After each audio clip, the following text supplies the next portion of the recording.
Today's video is part 3 of our response to a question asked by Jamie Davis about Spanish occlusive approximant pairs. We've already done videos on both BV and D, and in this video we'll finish up by talking about the pronunciation of Spanish G.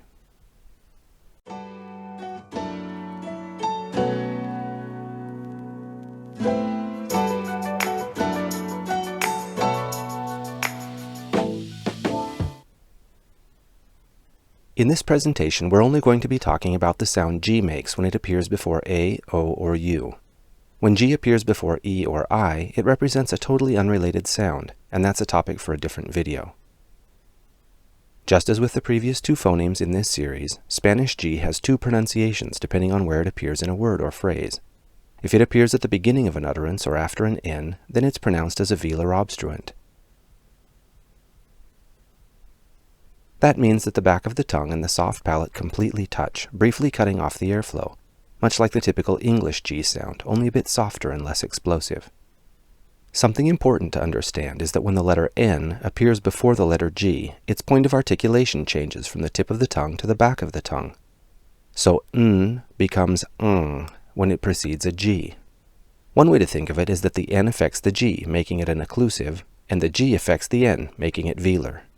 So the word tengo is not pronounced tengo, but rather tengo.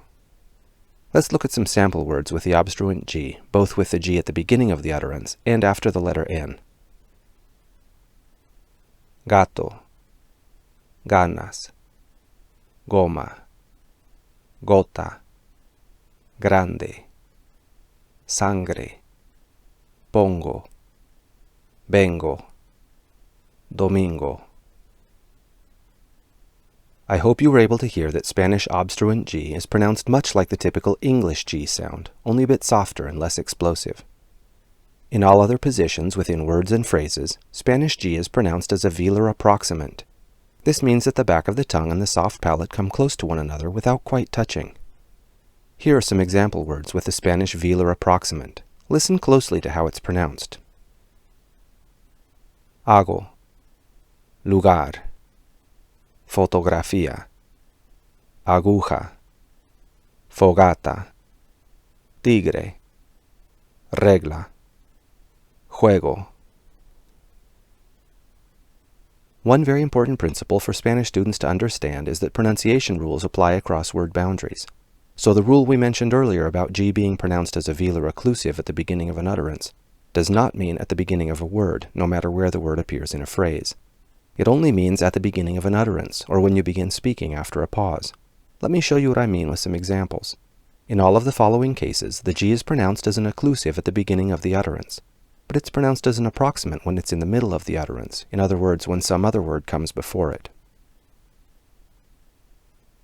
Gota, la gota. Gato, ese gato. Ganas, tiene ganas. Grande, muy grande. One final concept to discuss.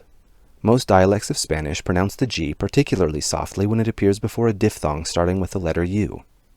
When speaking at a natural conversational pace, speakers of some dialects soften this G so much that they almost completely omit it. Here are some examples. Agua, guante, desagüe, güero, averiguar, antiguo. I don't recommend that you as a Spanish student reduce this G quite this much. Just understand that some natives tend to reduce this G more than you might expect. Also, understand that when you pronounce this G like an English G in words like agua and guante, you're really overdoing it and giving yourself a strong, strange-sounding accent. So let's summarize everything we've learned up to this point. Spanish G is pronounced as a velar obstruent when it appears at the beginning of an utterance or after an N. When N appears before G, it's also velarized. In other words, it's pronounced with the back of the tongue rather than the tip of the tongue. Spanish G is pronounced as a velar approximant in all other positions.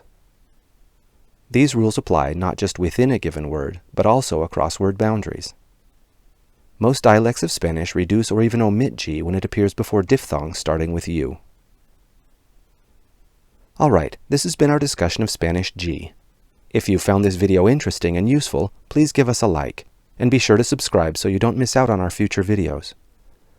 Also, if you have any questions on any topic related to the Spanish language, please ask in the comments. I'd be happy to consider making a special video just for you.